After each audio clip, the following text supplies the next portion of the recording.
Ladies and gentlemen, welcome back to another episode of BSing Sports on the BSing Network, where we do a little BS and we talk a whole lot of sports.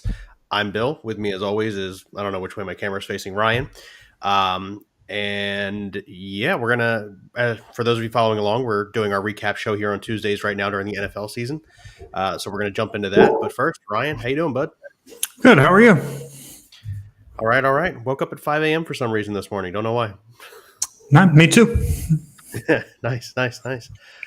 Before we jump into our predictions, the information came out today about this right here. JJ Watt has announced that he's retiring at the end of the season. A lot of fans are extremely surprised because of how well he's playing this season. You're talking he's 32 years old, and he's having one of the best seasons of his career.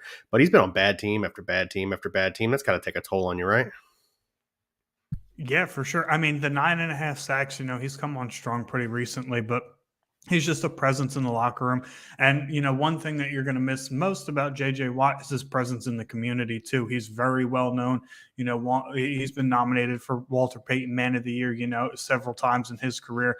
And he's just one of those outstanding characters that's constantly involved with his community. So he's going to be missed all around.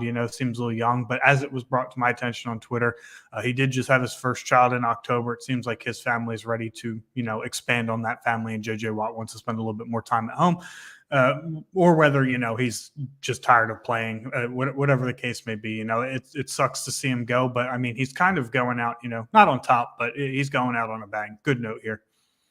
Yeah, I mean, in my opinion, you'd want to leave on the high note. You don't want to come back and look like Tom Brady in 2022, right? Yeah, well, I mean, Tom Brady will be back in 2023 as well, so That's true. All right, let's just jump right into the game we don't want to talk about, but we'll talk about it anyway. we got to talk about it. It's like the vegetables. You got to eat your veggies. That's true. Philadelphia Eagles travel to Dallas, lose 34-40. Gardner Minshew throws. That's you. Dak Prescott. I got them down here. Prescott goes for 27 completions, 347 yards, 3 touchdowns, a pick six. Lamb was the big factor here, 10 for 120 and 2 touchdowns. Listen, Dallas executed when they needed to, and they came out victorious. It's pretty cut and dry there, right? Earlier in the year, they struggled against the Eagles' defense with Cooper Rush at the quarterback and Dak Prescott after throwing the pick six. I think he completed like 20 of 22 passes consecutively. And for what it's worth, Dak Prescott did not look ass after the pick six. No, he didn't. He definitely didn't. But on the flip side of that, Minshew, going 24 for 40, just shy of 60% with 355 yards, 2 touchdowns, and 2 interceptions that, quite frankly, you could argue neither one of them were his fault, but definitely the second one was not his fault. Quez Watkins just has to, I hate to say this, but man up and hold on to the football. You got out muscled, he got outmanned, whatever the case may be. It was just a disaster on that play. There was a lot of Quez Watkins featured, which was kind of surprising, kind of not. I imagine that Quez Watkins has probably gotten the most reps with Gardner Minshew throughout the year, so I kind of figured that would be, a reason why he was featured so much. Miles Sanders, tons of carries, not a ton of production, 21 carries for 65 yards. Just wasn't a good day for the running attack. However, the Eagles' offensive line did their part, 0 sacks on Minshew, so... Yeah, and I mean that's a really, really huge. It's unfortunate Miles Sanders had a really bad turnover there at the end of the game, which really he was devastated. Players were on the sidelines consoling him and stuff like that. So that's really unfortunate. You knew I was not going to be able to get through this without talking about the Eagles. Yeah, no, we talked about that before. You're fine. Yeah, no, but look, overall, the Eagles played well. We talked about this last week. Your team put up 34 points and you lost. The defense did something wrong, right? And you said it in the group chat the other night. They lost the game on that 3rd and 30. Game was over. And I broke down. Game was over. Yeah, you and I broke down that play the other night. We went back. We both watched video. We talked about it. A lot of people are pointing fingers at Darius Slay. Now, do I think Slay has been playing great over the last couple of weeks? Absolutely not. Do I think that was Slay's man? No, I do not. It looks like it's a straight cover 2, not cover 2 man. And what that means is that every individual has a zone to cover. And Josiah Scott has that zone where T.Y. Hilton ran in and caught a 30-yard bomb. So that is, in fact, 100% on Josiah Scott So Darius Slay's comments after the game about, coach called a play. If everybody does their job, that doesn't happen. He didn't want to call anybody out, but it's kind of a glaring situation there, right? Yeah, and one of the big takeaways from that play, it's a changing of the guard. You watch football in the 2000s, right? And the safety's not even playing the ball. He's not even looking at the ball. He's looking to take T.Y. Hilton's head off running down the sideline, right? But you can't do that anymore. So Josiah Scott's got to look for the ball. Unfortunately for him, he didn't track that very well at all. I mean, totally missed the ball. Was a bad play by him all the way around. Tim Brandt comments, 72-yard bomb, you mean? It was a 52-yard catch. But on 3rd and 30, that's kind of where they lost. At that point in time, you got to throw your hands up. I don't think the defense played as bad as the score indicated, and I also don't think the offense played as great as a lot of people would say.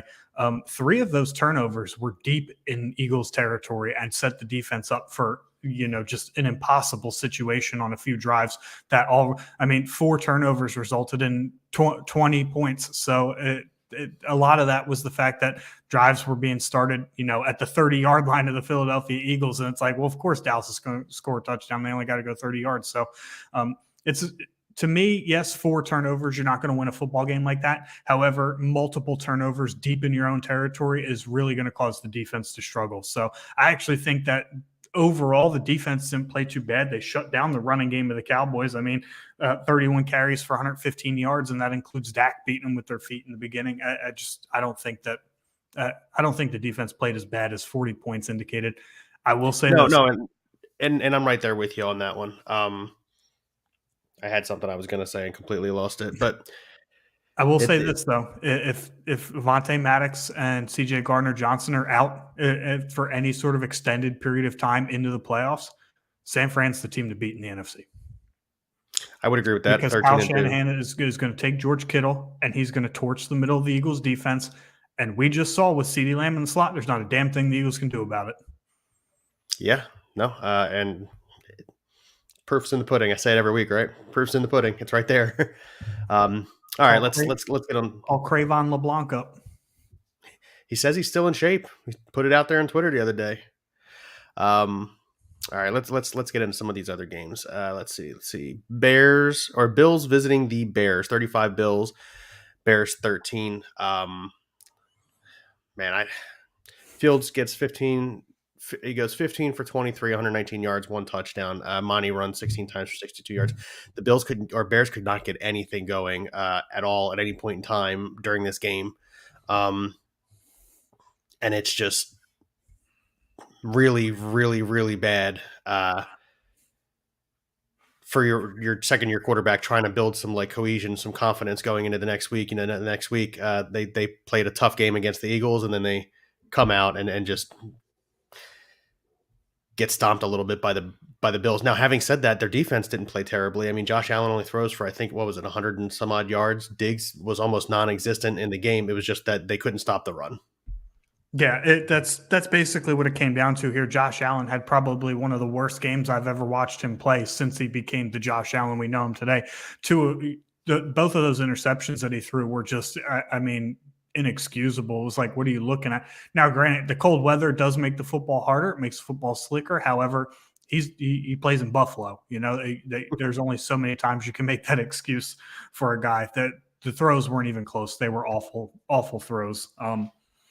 That being said, you hit the nail right on the head. They ran the football. James Cook, 11 carries, 99 yards. Devin Singletary, 12 carries, 106 yards. Both of them had touchdowns. Josh Allen had a rushing touchdown. He did throw 2 touchdowns. Did not have a great day passing. However, this was just a case of, a great team versus not a great team. That's how I watched this game, was that it was a great team and not a great team.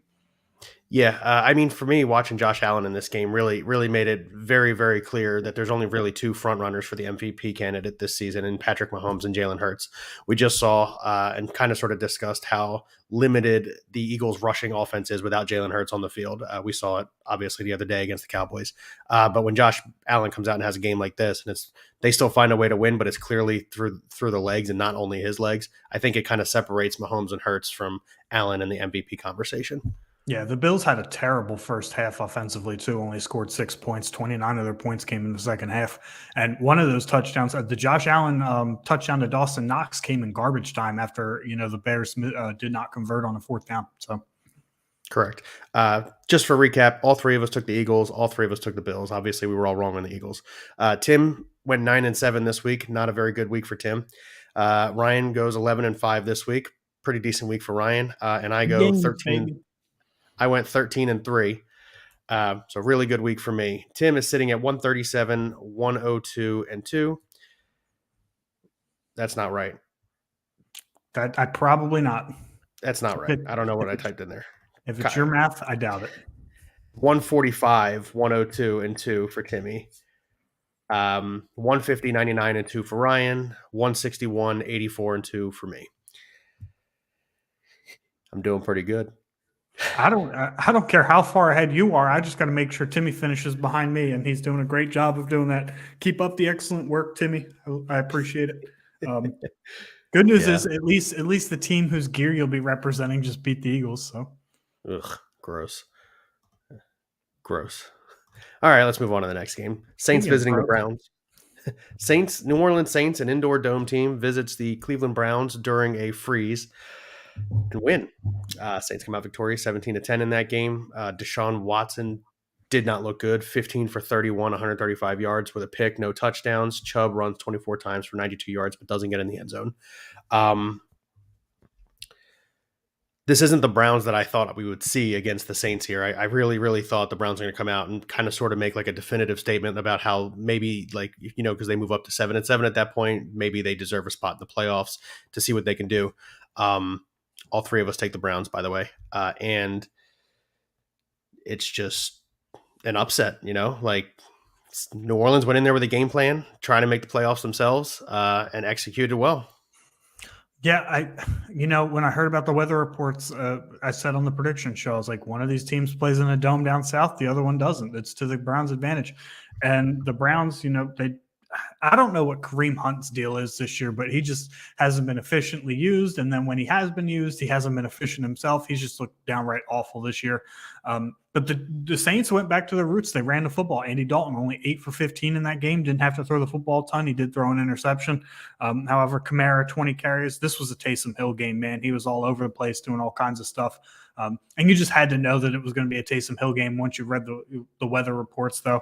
But I bet fantasy owners are happy to see Alvin Kamara get back in the end zone, 76 yards and touchdown on the ground, 2 catches for 34 yards. So, the Saints just had a better game plan. They just came more prepared in a game that, quite frankly, they shouldn't have. But double dose of bad for the Eagles fans because we have their first round pick too. Yeah. Quick update. I actually had missed that. We had all gotten that game wrong.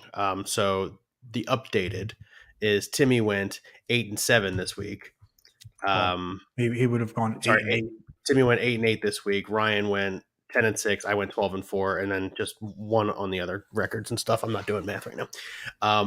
But yeah, so I apologize for that. I messed that up. Yeah, you're 100% right. The Saints went in there with a game plan and they executed it to perfection. Timmy said it weeks ago. You just said it. Give Kamara the ball. The Saints win games.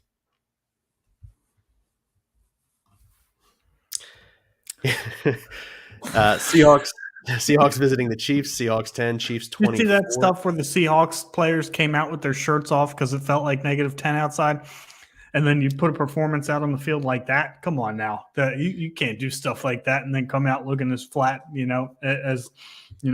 flat Earth society out here on the Seahawks sideline, I guess. But yeah, no, that was a terrible game. The cold weather was probably the Chiefs' biggest, offensive, holdback. But it's just bad for the Seahawks, man. They're reeling so fast. They were looking like such a good team. Ken Walker kind of found his stride a little bit in the second half. They started running the football a little bit better. Geno Smith did not have a good game throwing the football at all. Nothing much to say about the Seahawks other than they're a reeling football team right now. Yeah, on the flip side of that, you already pointed out, the weather really played havoc on what the offense for the Chiefs could do. You're talking Mahomes goes 16 for 28 with 2 touchdowns, which is kind of low numbers wise for Patrick Mahomes, However, Kelsey, 6 receptions, 113 yards, but for the first time in a while, he doesn't find the end zone.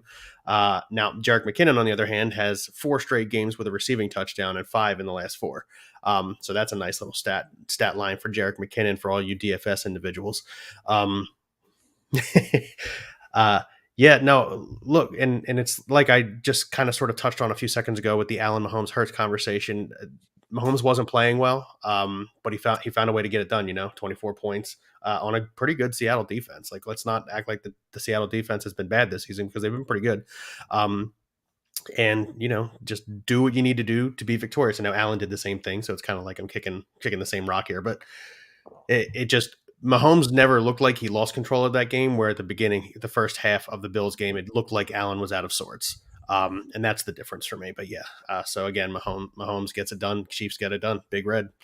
Did you see after the game that Travis Kelce and Patrick Mahomes gave Big Red a gift? I saw they gave Big Red a gift. I didn't see what it was. It's a cheeseburger. That's the most Travis Kelce stuff I've ever heard in my life. That's funny. I like that kind of stuff, man. I think that's pretty funny. This game was closer than I think any of us thought it was going to be. Not the score, how it went down. Talking like last second, 62-yard field goal, 61-yard field goal. My apologies. But yeah, so Vikings again end the game on a 61-yard field goal. Cousins goes 34 completions for 299 yards, 3 touchdowns. Justin Jefferson just absolutely continues to decimate defenses. 12 for 133 and a touchdown. Somebody else showed up this week. TJ Hawkinson, 13 for 109 and 2 touchdowns. That offense is really starting to look like the offense that it could be. You know what I'm saying? Adam Thielen isn't really doing his part on any level, but since they brought in TJ Hawkinson, this is what I thought we'd see more. The only downside is they couldn't run the ball for anything. Dalvin Cook, I think, only ran for 41 yards on the day. Really disappointing game out of Dalvin Cook. But otherwise, the Vikings really looked like they, for the first time in a while, I'm going to say that they actually look like a team that deserves to be in the playoffs. Because for the last couple of weeks, it's been like, are the Vikings good? Well, their record says they're good, so they must be good. And this is the first time these last 2 weeks with the comeback against the Colts and the way they hold off the Giants, who again are also fighting for a playoff spot, where I'm looking at the Vikings and I'm saying, okay, they're definitely a playoff team. Do I think they're contenders? No, but they're definitely a playoff team. The Vikings have come on in the second halves of game recently. I mean, they're 17 points in the fourth quarter in this one. Daniel Jones, though, had a fantastic day throwing the football. Outside of the one interception that he threw, 30 for 42 and 334 yards. I mean, the Vikings secondary, that just goes to show you how bad the Vikings secondary is. Daniel Jones isn't known for putting up numbers like that. Saquon Barkley, 14 carries, 84 yards. They didn't get him the football enough, in my opinion. You got to get Saquon Barkley more touches than that, but he did find the end zone.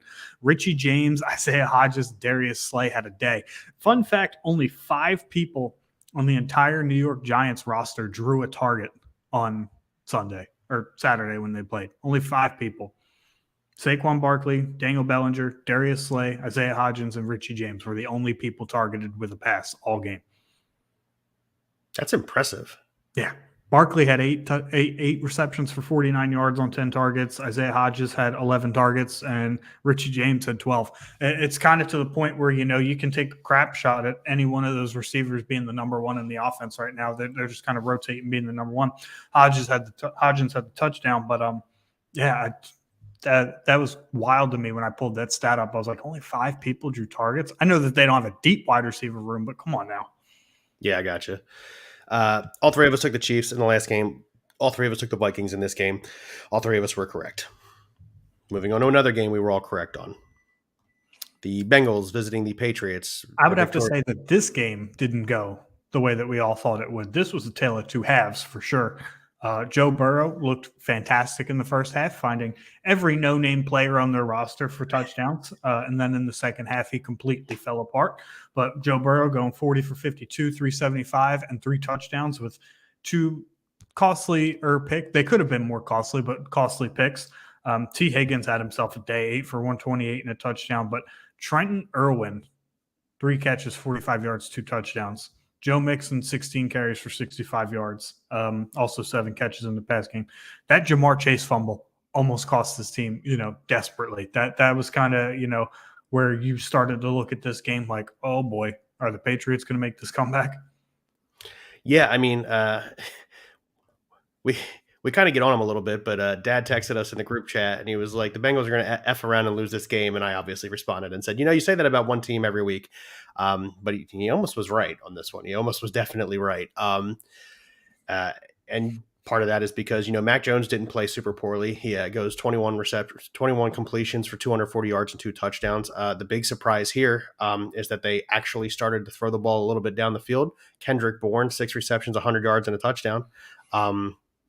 And Myers, I think, had 4 receptions for 86 yards. I didn't type that one in, so I apologize.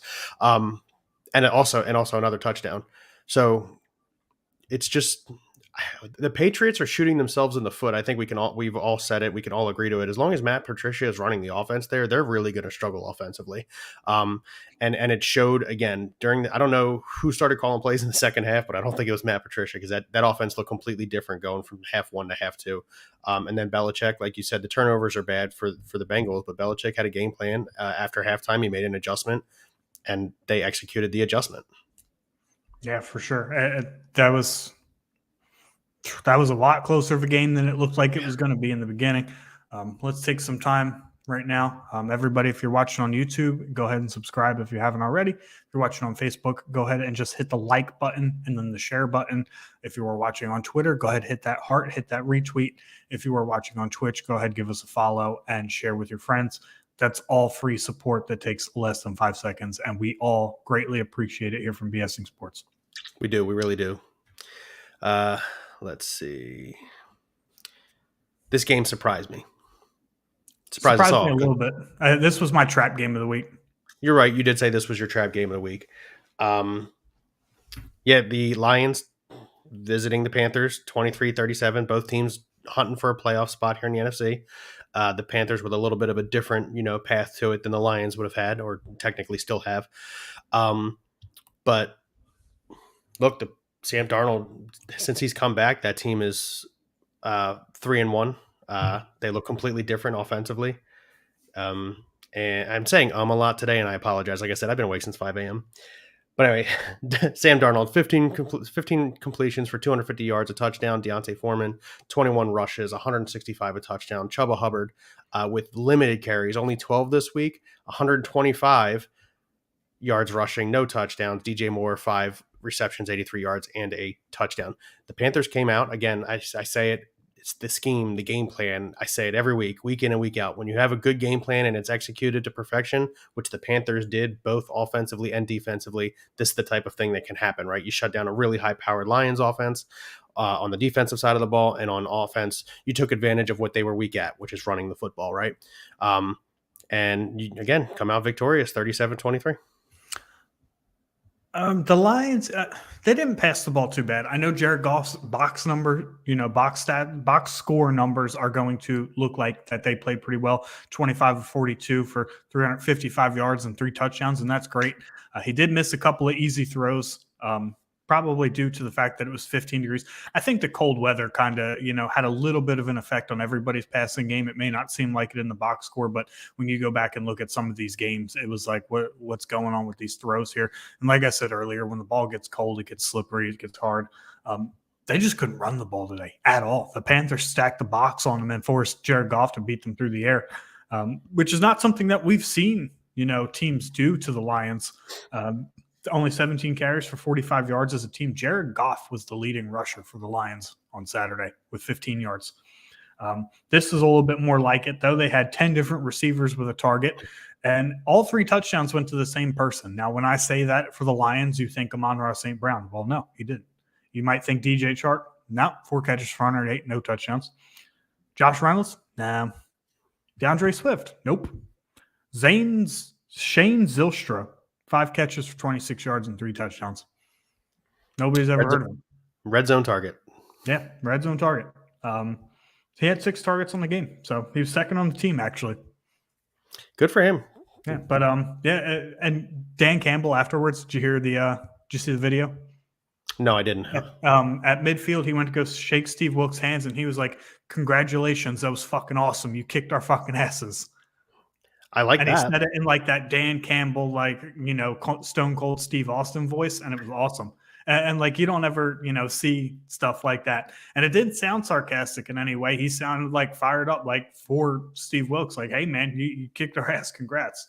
Which leads to this comment. Tim Hawkins asks, "Does Wilkes get the job?" The Panthers have so much that they have to evaluate in the offseason. You touched on it earlier. Sam Darnold's 3-1 since he came back as the starter. Maybe I would say maybe. I just don't know what they're going to do. I think it depends on where they go at quarterback. I think they got to make that decision first. Yeah, I'm going to side with you on that one. I don't have a ton of history with Steve Wilkes. I just know that since he took over after Matt Rule was fired and Sam Darnold has come back, I think they're overall since Matt Rule was fired and he took over. I'm pretty sure they're like 4-2 or 4-3 at this point. Which I mean is a winning record versus the rest of the season, right? I think it's 4-2, if I'm not mistaken. There you go. They're playing good football. And is it a situation where, like last year, the Raiders kind of sneak into the playoffs and we all thought that the interim coach there should have gotten, a full-time job, and then they go find, their head coach of the future and Josh McDaniels? We'll get to that conversation in a second. Maybe. It might be. But Wilkes is coaching well, and if he's not part of the next coaching staff, I firmly believe he'll find another job. Steve Wilkes was the coach before Cliff Kingsbury took over in Arizona. He went 3-13 in his one season there. Good times. Falcons 9, Ravens 17. I think the biggest thing to mention here is the Ravens keep finding ways to win games without Lamar Jackson, which keeps them, in the playoff race, right there, right one game behind the Bengals with a Week 18 matchup, looming. And look, that's really important. The importance of Lamar Jackson on the field. He creates just like this whole other entity of things that you need to be watching. Tyler Huntley just isn't that kind of quarterback. He's a similar skill set, as you've said 100,000 times, but he's not as good as Lamar Jackson. It's cut and dry. He's not as fast. He's not as strong. He's not as agile. Lamar Jackson just brings something else to the field. But they're winning, which is important. Again, like I already said, one game behind the Bengals, and in 2 weeks they play each other. So, that head-to-head could really come down to something. Which is what you and Timmy predicted earlier, and I said that it wasn't going to happen. I thought the Ravens were going to fall off. So right now, chewing my own tongue here. But in the game the other day, Tyler Huntley only completes 9 balls, but it's for 115 yards and a touchdown. Gus Edwards gets a bulk of the carries, 11 for 99 yards. Dobbins, 12 for 59 yards. They just, shut down the Falcons, Desmond Ridder and the Falcons, and scored 17 points. Good for the Ravens. Yeah, and on the Falcons side of the football, Desmond Ridder just he's showing exactly why it took most of the year for them to make the decision for him to start. I know if you look at the numbers, it doesn't look that bad, but if you watch him play, it is that bad. He definitely looks like a guy that's going to need to grow into the role. It looks like a guy that would have probably better benefited from sitting behind, a better quarterback than Marcus Mariota. I'm in no way. I personally don't think that Desmond Ridder's an NFL quarterback. I said that when they drafted him. I've been saying that all season, but I've been wrong before, so maybe give this guy, a full off season with the number 1 or whatever the case may be. However, it's looking like the Falcons might draft a quarterback in the first round this year to kind of seal the deal there. And then on the running side, Tyler Algier is playing for a job. When you look at the Falcons, like this is a team that, is full of dudes playing for jobs. You look at Desmond Ridder playing for a job. You look at Tyler Algier playing for a job. Drake London's not playing for a job, but Cordell Patterson's playing for a job. The only one that's really secured in this whole offense is Drake London. So that's and Drake London is benefiting from the quarterback change. I will say that while Desmond Ridder's not playing fantastic, Drake London's come on the last couple of weeks. So I have a feeling that Ridder and London got a lot of reps in practice to start the season. So there's a bit of a camaraderie there. And I agree. It's definitely benefiting Drake London. This game got an hour delay because of cold weather. Texans 19, Titans 14. I would like to point out I'm the only person who called that. But yeah, again, an hour delay. They had some power outages and power grid stuff issues going on in Tennessee. I hope everybody there is okay. And then Malik Willis came out and looked exactly like we all know Malik Willis looks, which was not good. 16 for 23, so the average wasn't bad, but he only threw for 99 yards, no touchdowns, 2 interceptions. He ran for 49 yards. Derrick Henry, 23 carries, 126 yards and a touchdown. Just like you just said, Desmond Ritter's not a quarterback in the NFL. I'm going to follow that up with Malik Willis does not look like a quarterback in the NFL. If I'm Desmond Ritter's somebody that I would at least give another chance to. Malik Willis is somebody that's going to be out of the league before his rookie contract would be up at this rate. Now, again, there's always room for them to turn it around. However, need a lot of coaching for Malik Willis to turn it around. Yeah. Listen, there's going to be a couple of free agent quarterbacks on the market, and I hope for Mike Vrabel's sake, he goes out and gets one of them guys that's better than, Tannehill. Now, that's going to be tough because some of them on the market are just as good as Tannehill in some aspects. And because I feel like Derek Carr and Ryan Tannehill are kind of interchangeable a little bit. Carr's got a little bit of a better arm. Tannehill's a little bit more mobile. So they're like kind of interchangeable on some level. But there's going to be some free agent quarterbacks that I think could help the Titans in the offseason. That's obviously an offseason conversation. But they're not looking good right now, and Jacksonville has taken over the 1 seed in that division. So Titans got to figure something out. Without Ryan Tannehill, Jacksonville's a better team. And even with Ryan Tannehill, you can make an argument that Jacksonville's still a better team. Jacksonville's just now finding their groove, too. They're getting really hot at a good time. Well, funny enough, the Week 17 game for both of those teams means nothing because the winner of the Week 18 game takes the gold there. So there's a lot of talk for those of you fantasy football players that Derrick Henry might sit Week 17. I doubt that the Jags sit any of their starters because they're coming on strong and you want to keep that momentum going into the playoffs. However, for the Titans, Derrick Henry, who's an age 28 running back with 1,700 career carries, wouldn't be bad to sit him a week when the game means nothing. Robert Woods, I mean, they don't have too many playable players anyway, but there's some talks that these guys might sit next week. So, but back on the Houston side, I mean, this is why you play the football games, right? Every Sunday, you look at the team's records, you look at even the quarterback situation like Malik Willis, you're like, oh, with Malik Willis, they went to overtime with the Chiefs. Well, guess what? Texans are certainly not the Chiefs, and the Texans were absolutely the better football team today. I know it doesn't look like it in the box score, but they committed to stopping the run with Derrick Henry, and compared to his usual games against the Texans, he stopped the run there. So that was pretty good for them. Didn't have to throw the ball a ton, only 28 times. They didn't run the ball effectively. They just found ways to win. It was a tough, gritty win. So. You love to see it from a team that's 110-1 or 111-1, whatever their record was at the time. You love to see it from the future. I guess Bryce Young. We'll talk about that in the offseason, but it sounds like Bryce Young would be the consensus one first overall. Yeah. Let's see. Commanders 20, 49ers 37. I'm shocked at how high scoring this game was. These are two really good defenses going at it. It's worth mentioning, which you'll get into, so it doesn't matter. Brock Purdy, 15 completions for 234 yards, 2 touchdowns, 1 interception. The individual really, really benefiting from the fact that Jimmy Garoppolo is injured is Kittle. 6 receptions, 120 yards, 2 touchdowns. We discussed how it would be Ayuk. Now, don't get me wrong, he's also benefiting. I think he had 7 receptions for 82 yards, but no touchdowns. But Kittle right now is averaging 8 targets a game with Brock Purdy in and 1.6 touchdowns per game with Brock Purdy at quarterback. That's an impressive stat. You're talking he's almost hyper-focusing Kittle, but as you said earlier about, the Niners being the team to beat right now in the NFC, if you can't stop it, keep going to it, right? If they can't stop you, if it ain't broke, don't fix it. And if Purdy has a good feel for Kittle and it's working out, keep feeding it. We said it when Purdy took over. This is Shanahan's favorite type of quarterback. Here are your routes. Throw the ball. Yeah, and Taylor Heineke got benched late in that game. Carson Wentz comes in relief, goes 12 of 16, 123 yards and a touchdown. Heineke, this is a perfect case of where Heineke's numbers don't look bad. He just couldn't get the offense moving. 13 of 18, 166 yards, 2 touchdowns and an interception. Also lost a fumble, so he committed 2 turnovers, but the offense just wasn't going anywhere. Jahan Dotson has had, a couple breakout weeks here.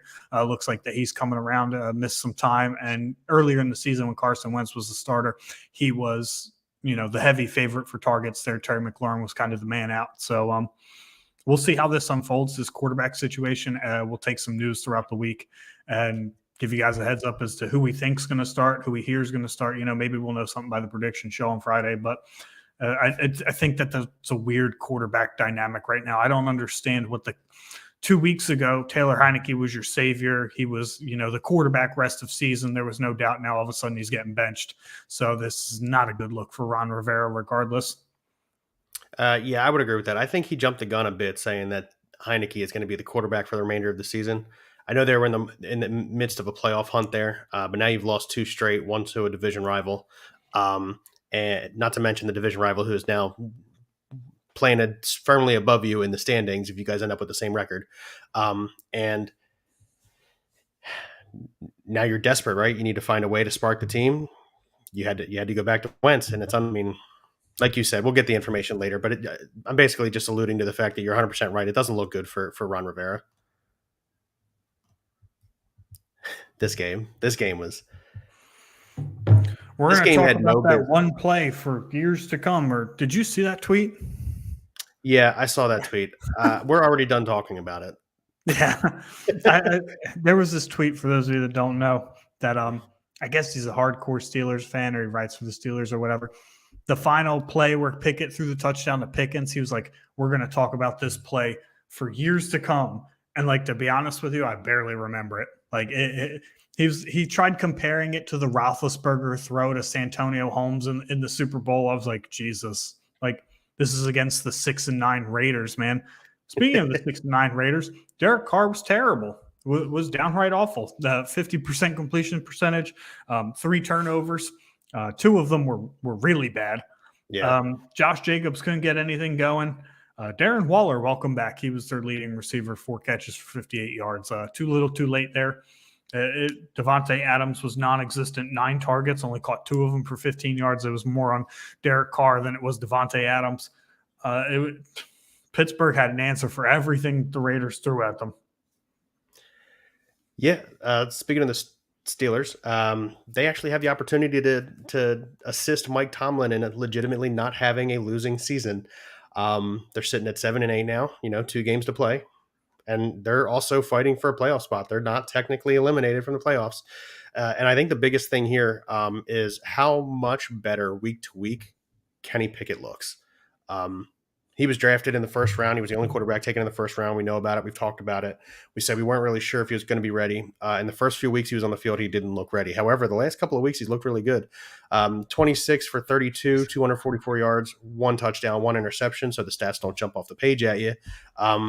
But he's taking care of the ball really, really well. I know I just said he had the 1 turnover, but he's gotten his interceptions way, way, way down.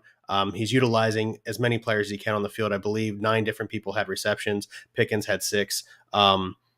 Starting to rejuvenate Deontay Johnson in the pass game, which is really big for the Steelers. What they're really lacking, and not something we guessed coming into the season, is Najee Harris just has not got it going the entire year. So they're lacking a run game. If they can get that figured out and get it figured out quick, like in the offseason, they could look like a completely different team next year. Kenny Pickett, I think, is their quarterback of the future. Yeah, I would say Pickett's not playing great. He's just not playing bad. I think he's playing better. There's some potential there. I think that was his first turnover in like 5 or 6 games or something like that. So yeah. He's definitely taking care of the football. He looks good and he looks bad. He looks okay. He looks fixable, not like the other quarterbacks that were drafted in this draft class. And as far as the running game goes, Najee's been dealing with an injury, loss of confidence. I don't know. I think he needs the offseason to reset for sure. Yeah, keep in mind, he's only a second-year running back. He's still young. Like, they've got time with him, too. He's a second-year running back. He's not necessarily young, though. That's fair. Packers go into Miami and are victorious, 26-20. I did take the Packers. You guys took the Dolphins. Oh, yeah, Timmy took the Raiders. We took the Steelers. Timmy took the Commanders. We took the Niners. But, yeah, so Packers 26, Dolphins 20. The biggest thing to come out of this game is Tua Tagovailoa is now in the concussion protocol, and it seems very, very likely that he got the concussion during the game because his stats before the concussion, I think, are 7 for 12, 100 and some odd yards. Couple touchdowns, I think. I think he threw 2 touchdowns, and then he threw all of his interceptions after the concussion. Correct. Yeah. In the fourth quarter, he throws 3 interceptions, really throws the game away. 26-20, Packers come out victorious. Now, again, they are also knocking on the door to the playoffs because for some reason, teams just don't want to eliminate guys like Brady and Rodgers, and we're going to see them in the playoffs yet again. But regardless of that little point there, I think we get Brady. I don't think we get Rodgers. Rodgers needs some help. Packers need help if they win. Like Rodgers needs a lot of help. You're right. But Tua, 16 completions, 310 yards, a touchdown, 3 picks, all of them in the fourth quarter. Like I said, seemingly after the concussion, if that's what it ends up being, he's in the concussion protocol. So I think it is. Waddle, 5 receptions, 143 yards, 1 touchdown. The biggest one being that 72-yarder there in the first quarter. Hill, 4 receptions, 103 yards, no touchdowns. For a team that runs the ball really good, and the Packers who don't defend the run very well, they did not get the run game going at all, the Dolphins, that is. But, yeah, so here's my question to you, and I think it's the question that's going around everybody right now, is who's more to blame, Tua for not saying anything or the Dolphins for not looking at him? Again, it's not. It goes back to the first concussion. It's not the Dolphins' job to look at anybody. It's the Dolphins' job to field a team. It's the NFL's job to get their independent, guy that was made such a big deal after the first concussion from Tua, and point out and say, "Hey, this play looks suspect. Let me pull this guy off to the sideline." It's that guy's fault. He's hired by the NFL. He's not hired by the Dolphins. And if the Dolphins don't hear anything from the NFL and they don't hear anything from Tua, why would they take him out? Tua's their best chance to win. It's a business. It's a business decision for the Dolphins. So I don't blame the Dolphins in the slightest. I blame, first off, the guy that is hired to point out weirdly suspicious plays like that. And then I blame Tua for, you had a pretty nasty concussion already earlier in the season, and you go and take a hit that looks very similar to the first one you took, and you don't really say anything. Like, I get it. You're an athlete. You want to compete. But at some point, man, like you got to be like, something doesn't feel right or whatever the case may be. Yeah, at some point you have to protect yourself, and that's what it comes down to. And on the Packers side of things, Rodgers didn't have a great game. He missed a couple open receivers. He missed Watson in the end zone for a touchdown. Granted, Watson fell down on that play, but it wasn't a catchable ball. Speaking of Watson, he went out in the second half, did not come back out of the locker room. Or he did come back out of the locker room. He was standing on the sideline with his helmet off. No word on him yet. I haven't heard anything for this coming week, what his practice statuses are going to be like. So that's something to monitor throughout the week. A.J. Dillon gets all the carries, 11 carries for 36 yards and a touchdown. Aaron Jones, 6 carries for 25 yards. We'll keep an eye on that as well. That's it. A.J. Dillon out touching Aaron Jones. We've seen it a couple times sprinkled in the last couple of years, but still worth noting. Packers are going to keep pushing on. I don't even want to talk about this game. Holy shit. It's terrible. First of all 3 of us took the Broncos. So let's get that out of the way. This was a terrible, terrible football game. This was a very one-sided football game. The next game we're going to talk about was a terrible football game. Yeah, this was a one-sided football game. I'll start with the Broncos here. We're going to get the ugly out of the way first. Russell Wilson comes out and plays just like that, ugly. It was horrendous. It was absolutely the most uninspiring football I've ever seen in my life. Now, was all of it his fault? No. He did get sacked 6 times, and for a guy that didn't play the whole game, that's a lot. Even if you play the whole game, that's a lot. Getting sacked 1.5 times every quarter, that's a lot. Jerry Jeudy doing his thing. He's coming on strong. I talked to Jerry Jeudy, or talked to one of my buddies about Jerry Jeudy. That'd be nice to talk to Jerry Jeudy. I talked to one of my buddies about Jerry Jeudy, and he was like trying to make this point that, this is what they should have been doing with Jeudy all along, and Judy's always open. And he didn't seem to understand that Judy's biggest problem has always been Jerry Jeudy. The guy had 14 drops in his first 33 games. I wouldn't throw him the football either if I didn't think he could catch it. He was dropping the ball once every 6 targets or something like that to start his career. It was abysmal.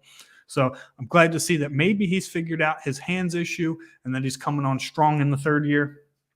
Sutton had a decent game, I guess, as far as, based on the quarterback play goes. Outside of that, the Broncos actually ran the ball pretty well. Now, some of that was when the Rams defense, kind of checked out of the game, but 20 carries for 104 yards. There's much more positive to talk about with the Rams. So I'll let you take care of that. But the Broncos, The defense checked out in this at some point in the second quarter too. I know that the offense, obviously, Russell Wilson starting off with two plays and two interceptions. That was abysmal. And obviously the Rams ran one back late in the game, but this was just an abysmal performance from the Broncos. When the Broncos elite level Super Bowl caliber defense checks out of a game, they're done. Yeah. Yeah. They checked out before halftime too. This game was a blowout long before then. So yeah, let's talk about it. Right, I just can't figure out what Baker Mayfield is. 2 weeks ago, he leads like a miraculous comeback win, and then last week he gets kind of blown up a little bit. Looks like the Baker Mayfield that we saw in Carolina, and then this week he goes out 24 for 41, 230 yards, 2 touchdowns. Cam Akers rushes for 23 times, 118 yards and 3 touchdowns. Makes you wonder if they had been getting Akers the ball this much the entire season, if maybe the outlook was a little bit different. But then a little bit of a surprise here, Tyler Higbee, the tight end, 9 receptions, 94 yards and 2 touchdowns. He's kind of been very quiet, but all of a sudden with Baker Mayfield as quarterback, Higbee's getting a lot of targets. Who else now, I mean, throw the ball to? Yeah, I was about to say that has a lot to do with the fact that there's nobody else that they can throw the ball to. Swar, I can never say his name right. Swarinski is their top receiver right now because Robinson and Jefferson. He was out. He's out for the season. Oh, and even Skoranek was out too. So there you are. But like I said, I'm just having a hard time gauging what Baker Mayfield is at this point. And I mean, it's just something to keep an eye on, right? If he continues to play well like this the rest of the season, he makes a case to go to a team and be a starter somewhere. He does. Now, do I think he's a good starter? There are better ones, but like if you're a team like the Titans and you're looking for a different type of spark, he brings a spark. Different and spark is correct. Better than Tannehill, debatable. Different and spark, sure. Yeah, that's what I said. There are a lot of free agent quarterbacks this year, not necessarily all better than Tannehill, but they bring something different to the table, and he's one of them. Well, the Titans got to cut Tannehill first. We'll get into that in the offseason, though. We will indeed, yes. I'm just going to let you talk about this whole game because I got nothing positive to talk about with the Cardinals. I actually have a lot more positive to say about the Cardinals than I do the Buccaneers. I mean, you make Trace McSorley throw the ball 42 times, you're going to lose a football game, and you were still in it. So you know what? You're right. That's to your credit. Trace McSorley's been in the league 4 years. He just made his first NFL start. I don't think given those circumstances, I don't think he played bad. I don't think he played great. He didn't look great, but I mean, given those circumstances, I don't think that he played bad. A lot of missed throws, mostly to DeAndre Hopkins. For whatever reason, he just couldn't hit D-Hop. D-Hop was targeted 7 times, 1 reception for 4 yards. Kind of screwed me in a playoff game, but whatever. But I mean, he sees Greg Dortch in practice every day. That's the guy that he's getting the reps with. Similar in the Gardner Minshew to Quez Watkins connection. That's kind of where that stands. James Conner didn't have a bad day, but let's go to let me look at the Bucs side real quick. First off, this is the first time in 20 years that Tom Brady has had 3 consecutive games with 2 interceptions.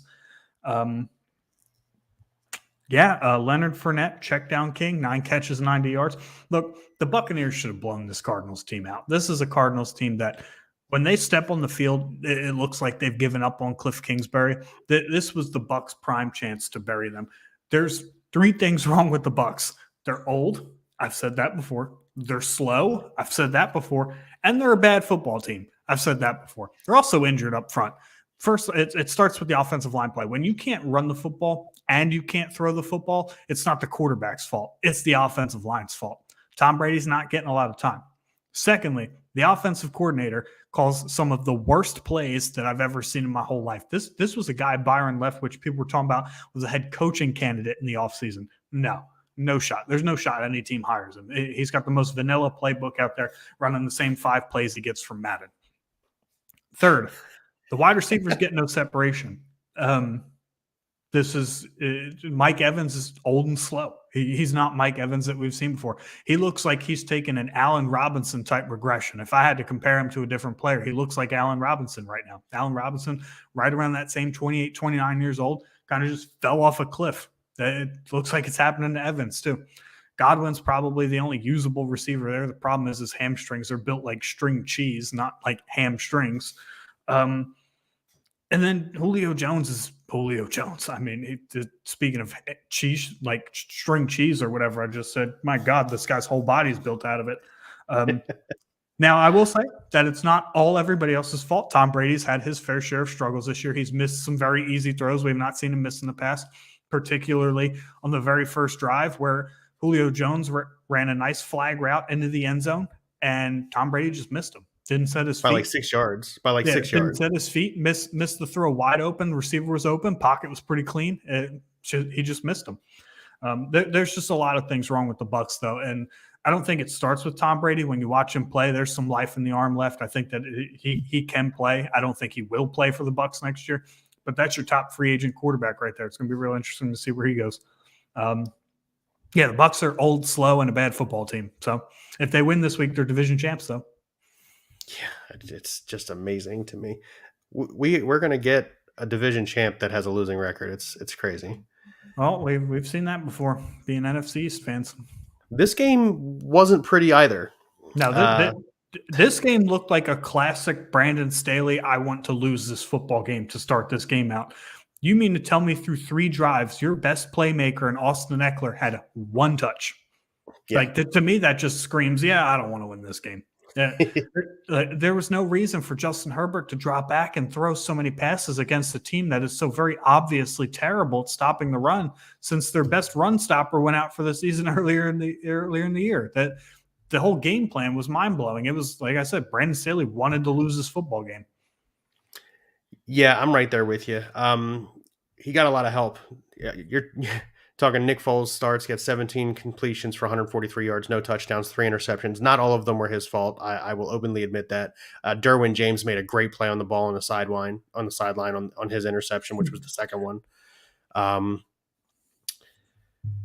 Look, I mean, they're full of old, rundown quarterbacks at this point. Like, yeah, as Eagles fans, we love Nick Foles for what he did in 2017, that miraculous little run there.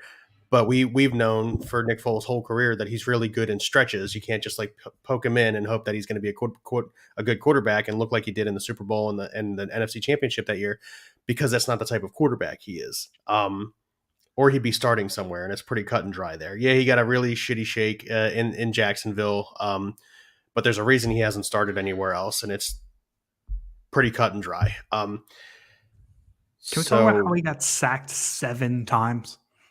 He was sacked, I think, 3 or 4 times in the first quarter. Yeah, the Colts the Colts have checked out too. I think the Saturday Magics worn off. They played hard for him for like 2, maybe 3 games, and then they're checked out of him too. They're going for a new coach in the offseason as well. Well, when you lose a 33-0, lead, your team usually checks out on you. Yeah, like I said, we talked about this last week. You benched Matt Ryan, but that's not Matt Ryan's fault. They benched Matt Ryan to try and keep the fans interested. Correct.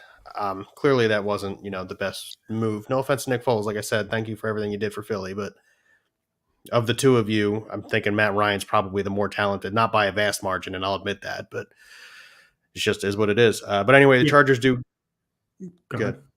Chargers do come out victorious. Go ahead, you go. I was going to say, if you copy, if you Control X and then Control V, Matt Ryan's name into the stat line, I wouldn't be surprised if he did it either. Honestly, I mean, he's been porous this year too. That's true. Chargers are victorious. They clinched their first playoff berth with Justin Herbert as quarterback, which just is like mind-boggling to me because of how good of a quarterback he is. But that's one of those situations that shows no matter how talented you are, behind the center, the team's got to win football games, right? The coaching staff has to have it together. We don't like Dan Staley. We've talked about this several times. Brandon Staley, sorry. And yeah, it's just proof that, just having one of the most talented quarterbacks in football doesn't make you a great team, full team effort all the way around. For sure. I would still like to see Brandon Staley get fired in the offseason. Yeah, it won't happen though. They improved too much. They went from not a playoff team to a playoff team. So unfortunately, we won't get our wish. I think they need to bring in another offensive coordinator. Off-season conversation. I know. Yep. Yeah, but that's going to do it here for us on BSing Sports, part of the BSing Network, where we do a little BS and we talk a whole lot of sports. You guys have a great night.